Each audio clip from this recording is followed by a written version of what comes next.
Առողջության համաշխարհային կազմակերպության տվյալներով աշխարհում տարեկան արձանագրվում է քաղցկեղի 19 միլիոնից ավելի նոր եւ այդ հիվանդությունից շուրջ 10 միլիոն մահացության դեպք։ 2023-ին Հայաստանում միայն քաղցկեղից 5054 մարդ է մահացել, որի 55%-ը տղամարդիկ են, 45-ը կանայք։ Ուռուցքից մահացությունների թվով հանրապետությունում առաջին հորիզոնականում Տավուշն է։ Ցավոտ աղյուսակի հաջորդ տեղում Լոռին է։ Այստեղ 100,000 բնակչից մոտ 208-ը մահանում է չարորակ նորագոյացություններից։ Առողջապահության ազգային ինստիտուտի հրապարակած տվյալների համաձայն 2021 թվականին քաղցկեղի դեպքերը ամենաշատը գրանցվել են Լոռու մարզում՝ 4628, ամենաքիչը Սյունիքում է եղել 1874։ Լոռուց գրեթե 2 անգամ պակաս։ 2023-ի տվյալներով Սյունիքը նույն հորիզոնականում է Վայոց ձորի հետ։ 9 ամիս է, ինչ աշխատում եմ Կապանի բժշկական կենտրոնում եւ բնակչության շրջանում առավել հանդիպող քաղցկեղներից, որը մենք նկատում ենք, դա թոքի ուռուցքներն են, որոնք բավականին տարածված են։ Նաեւ ստամոքսաղիքային տրակտի ուռուցքները հենց առանձին ստամոքսինը, աղիներին ենք առանձնացնում ու նաեւ կրծքագեղձի քաղցկեղը։ Թոքի ուռուցքները սովորաբար ավելի շատ հանդիպում են ծխողների մոտ եւ Հայաստանում թոքի քաղցկեղը առավել շատ տարածված է տղամարդկանց մոտ։ Իր հերթին ստամոքսաղիքայինը չեմ առանձնացնի, երկու սեռերի մոտ էլ նույն հաճախականությամբ հանդիպում է, իսկ կրծքագեղձի քաղցկեղը բնականաբար ամենաշատը հանդիպում է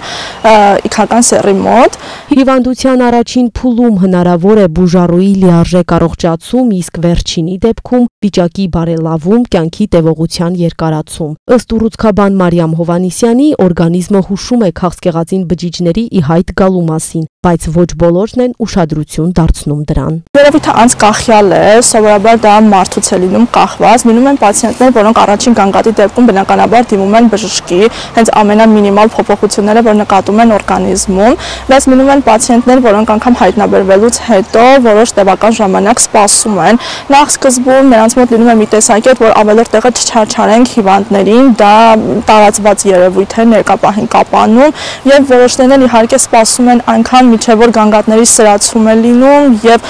կյանքի համար թեկուզ վտանգ սպառնացող իրավիճակներում կարող են արդեն նոր դիմել բժշկի, նման երևույթների նույնպես ցավոք սրտի շատ են ականատես լինում։ Ախտորոշման բազմակի մեթոդների շնորհիվ քաղցկեղը բացահայտվում է ավելի վաղ փուլում։ 20 տարի առաջ պատկերը նույնը չէր, ասում է ուռուցքաբան Մարիամ Հովհաննիսյանը, համակարծիք չլինելով պնդմանը, թե հիվանդությունը երիտասարդացել է։ Հրապարակված տվյալները հակառակ որոշ ոչ հիմնավորված կարծիքների փաստում են։ Սյունիքը ուռուցքների թվով հանրապետությունում դեռ շարունակում է վերջին հորիզոնականներում մնալ։ Անցկախյալ է մեծ հաշվով է, այսինքն մենք չենք առանձնացնում ինչ-որ մի տարածաշրջանում, որ ուռուցքը ավելի շատ է հանդիպում, դա բնականաբար իրականությանը չի համապատասխանում։ Քաղցկեղ կարող են առաջանալ նաև այն մարդկանց մոտ, ովքեր չունեն վնասակար սովորություններ, ապրում են ամենալավ էկոլոգիապես մաքուր միջավայրում, չունեն ժառանգական նախատրամադրվածություն, միջև վերջ ցավոք սրտի դեռ բացահայտված չի քաղցկեղի առաջացման պատճառները, դրանք դեռ գիտության համար անհասանելի են համարվում, այդ ինֆորմացիան յուրաքանչյուր օր մեր բոլորի օրգանիզմում առաջանում են մեծ թվով քաղցկեղային բջիջներ եւ իհարկե